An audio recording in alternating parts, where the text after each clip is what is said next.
Alright Sprocketeers, gather round the campfire because I've got a soggy tale of chaos, poor decisions, and finally sorting my life out. You know me, I'm Saffy Sprocket. I'm a mess. And today we are diving into the electric jungle of battery woes and how I've officially declared war on being stranded in fields again, with rain and thunder and sheep, lots of sheep.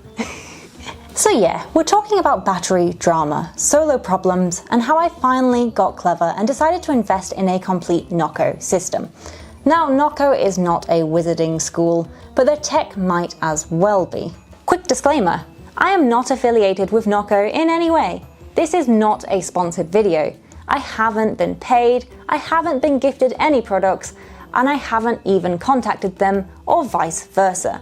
All opinions are entirely my own, based on real world use. Now back to the video. Let me paint you a picture. I was out on my CRF 300L, loving life, off-road, solo, in the middle of nowhere. Suddenly I stopped for a little bit of a toilet break. I tried to start the bike again, click, click, click, dead. Completely flat. And before I know it, the rain was starting. I was pushing buttons like a gremlin, hoping for a miracle that just wasn't coming.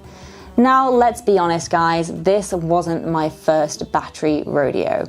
Long-time subscribers know my electronics curse, but this time it got me thinking. I need something reliable, something I can use alone. There may not be someone with me to give me a bump start next time round, and I might not always be easily accessible by roadside recovery.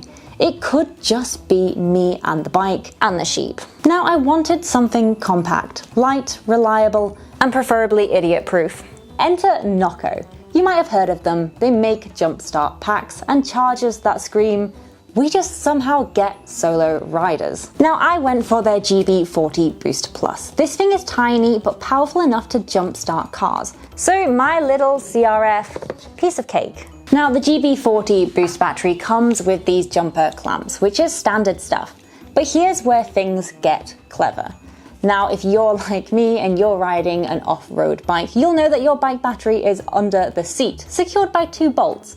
And if you're loaded with gear or it's chucking it down, taking the seat off is awful. It's not fun. It's not something I want to do, and let's be realistic, you don't really have a choice. And I know, because I've been there. I have real world experience. Last month, I decided to sell the Honda CB500X.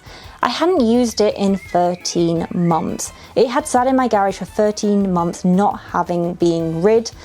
And ultimately I decided all that was going to happen is even if I did take it out once or twice, it was unlikely that I was going to use it again. So naturally, with the bike being sat for over a year, the battery had died. Now this was really annoying because I had actually paid for a full service. I paid £1,000 to have the bike completely all up to scratch. I had a new chain put on it. I had the full works. I had a new battery installed, and then I left it to rot in my garage for a year, which was really, really disappointing. So obviously before selling it, I went and purchased a new battery to replace it. It was a new rider buying the bike. I just wanted to make sure that everything was okay for him. There's nothing worse buying a new bike and then it being riddled with problems. And also with him being a new rider as well, I didn't want to potentially give him a bike that would make him dislike biking. So I went out and I bought a whole new battery, which means that I now have one completely spare. My only criticism of this is that the crocodile clips are actually a little bit too big for bike batteries, just because especially when you have cables trailing out, getting these to sit nicely is quite difficult. They sit really flushed when there's no cables hanging out of them, but it was actually a bit of a pain. So we're gonna plug this in and we'll turn this on and we'll have a look at what our health. What? Why is it saying good to go? Did I replace a battery for no reason? Now naturally I was very keen to avoid that situation again, and so I also got this baby, which is the GBC007 cable, and you wire them directly into your battery once, and then boom, you've got a plug hanging discreetly out on the bike.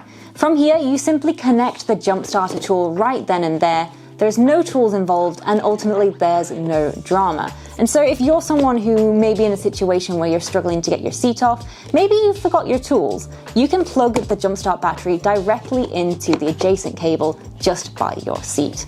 Now this setup is a game changer. I feel like I have leveled up.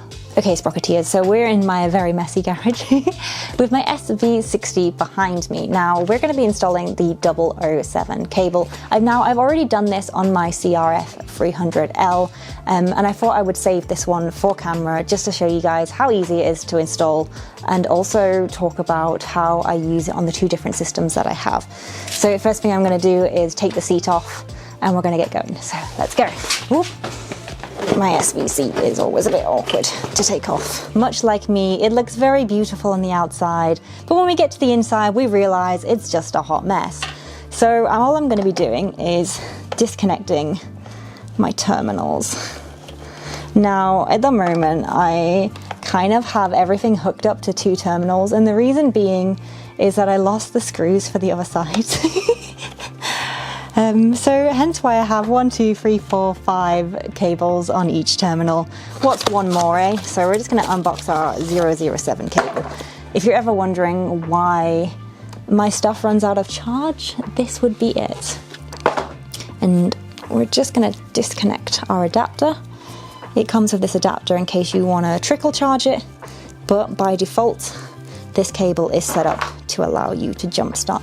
So the first thing that we're going to do is connect our neutral, and the reason we're going to do that is because if there is any electricity going through the bike battery, we want it to go through that neutral and not us. Long story short, I'm missing a terminal. So this is my old trickle charge cable. I don't remember what system it was on, and I don't remember where the rest of the trickle charger is, I'm going to be honest.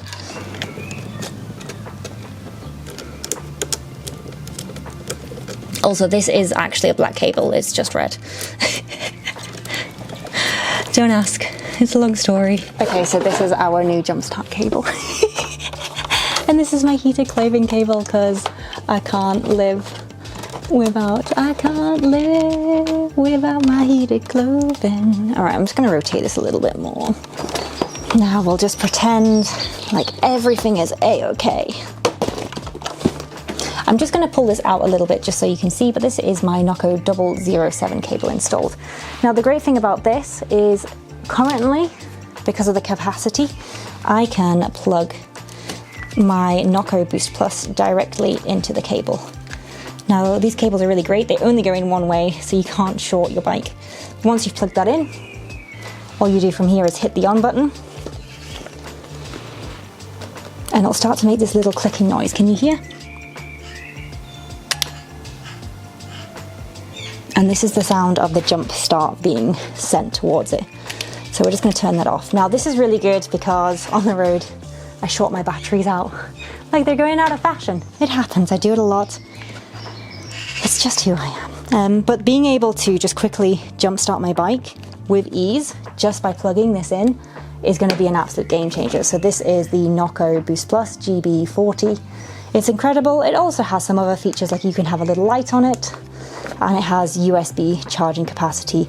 I would not use this for anything other than a jump start. I feel like a jump start is more important than a torch. Now, jump starting my bikes was only part of my battle. I also wanted to prevent the drama in the first place. And so what I decided to do was invest in the Genius 2x4. This glorious thing charges up to 4 motorbikes at once, and it charges them each at 2 amps. And so while I'm sipping tea, editing my next video, my bikes are getting the much love they deserve in a neglectful environment that I give them. Now you can plug the Genius 2x4 into the same GBC 007 cable, which is the same one that you use to jump start your bike. It actually comes with an adapter allowing you to turn it into a trickle charger. So once you've wired that into your battery, you're set. All I have to do now is pull into the garage, plug it in, and walk away. There's no more seat removing acrobatics needed. Rain, no problem. Lazy, absolutely. Now, currently this is too high capacity to trickle charge it using the NOCO system, which is where this little adapter comes in. So this adapter comes in the box when you buy the 007 cable. And like before, this can only be plugged in one way. It doesn't allow you to plug it in the incorrect way to prevent your bike being shorted. And for me, what I then went ahead and did was I got this extension lead because I'm very rarely going to be parking all of my bikes next to a source of electricity. So the plan with these extension leads, as I mentioned, I want to route them through the ceiling and they will eventually hang down. That's like the long-term plan. That's the goal. How long it takes for me to actually get that done, that's another question. So I'm going to plug this into the system that I've got currently. Okay guys, so I have my NOCO Genius 2x4 precariously balanced on some wood. I haven't got around to mounting it on the wall yet. I wanted to test that the entire system worked. Now in slot number 1 we can see that my CRF 300L is plugged in, it's happy and it's on maintenance mode. So as the battery depletes while it's in storage, it will slowly start to top it up again. Now I've just plugged in my SV650 into slot number 4, so we're just going to give it a quick go to see what the current battery life health is. I haven't ridden this bike in 2 months, so we're going to find out. I've just turned it on by pressing number 4, and basically what it's going to do is it's going to cycle through now and it's going to determine the health of the battery first, and then it's going to determine what to do next. So I guess we just sit and wait. Okay guys, so looking at this straight away we can see that my CRF 300L is great. The battery is fully charged. My SV650 was on the 3rd bar, it's now topping it back up to the 4th bar. And what I'm going to do is I will leave this permanently turned on now because this is a great system. You don't have to worry about it too much. It will just keep your batteries in maintenance mode. And as long as it becomes part of like my workflow, when I pull into the garage, I quickly, slot the cable in, take the ignition keys out and walk away. It means that I will never have to buy another replacement battery. Touch wood in my life. And if you don't have a bike haram like me, they do ta-da, a 2-port version as well, which is significantly cheaper. Now let's say your batteries are deader than my houseplants after a trip. You might need something a little bit stronger. And I'll be honest, I went full balls to the wall with my knock-up setup because I wanted the whole shebang. I wanted the jumpstart pack, I wanted the trickle chargers, and I wanted the permanent cables. This works for me because it's all on one singular system. Let's be honest guys, I'm never gonna be that aesthetically clean girl who rides in a professional manner, who has her entire life together. That's not me, it's never gonna be me. So all we're gonna try and do is chaos management. However, the reality of the situation is that not everybody wants or even needs to go this far. And that's totally fine. And that's where the NOCO Genius 2, 5 and 10 chargers come in. They offer solid options at different price points depending what kind of charging power you need. And here is the handy part. If your bike already has an SAE connector wired in, you can actually just purchase the 009 adapter and use it with any of NOCO's chargers, so you don't actually need to buy extra cables. However, if you don't have an SAE cable plugged in or even a battery lead installed, you will want to pick up the battery connector as well. But it is just one quick install and you're good to go. So let's take a little look at some of their affordable options. Enter the Genius 2, 5 and 10. Now, the Genius 2 amps is a great way for maintaining and slow charging your bike. It's not as powerful as the battery pack that I purchased, but it is a really good solution. Now, in terms of the next one up, we have the NOCO Genius 5. Ultimately, this is more juice and it's allowing for a faster recovery. Following on from here, we have the NOCO 10. Oh, not only is this thing really heavy, but it is an absolute beast mode. If your battery is flat, this will be the one that wakes it up from the dead. It's really heavy as well. Oh, listen. Now, as I mentioned, I wanted something that was a little bit more akin to a fleet management solution with my bikes. If you wanted to do a little step down from that as well, they do the 2x2 version as well. So something to bear in mind, depending on how much money you do have to play with. Now, all of these systems also work with this 007 plug and play setup. So once you've installed this, you're not reinventing the wheel every time. You can use any one of these solutions. Now, while I really rate the NOCO gear for its reliability and its flexibility, it isn't all sunshine and wheelies. One thing I'd love to see in future versions of this is some kind of Bluetooth module or even smart home integration, something like Matter or Zigbee support. Imagine being able to check the charging status, the current, and the battery voltage right from your existing smart home dashboard, without needing to walk into the garage and squint at LEDs. That would be amazing. Of course, I wouldn't want it to require any app. Nobody wants yet another login screen just to see if their bike has been charged. But having that smart integration as a bonus feature would really elevate the value, especially at this price point. Now, look, I'm all for winging it. You know me, I'm Saffy Sprocket. But when you're 5 miles away from civilization, your bike won't start because you got a little bit trigger happy with the ignition. It's not cute anymore. This kit saves me from me.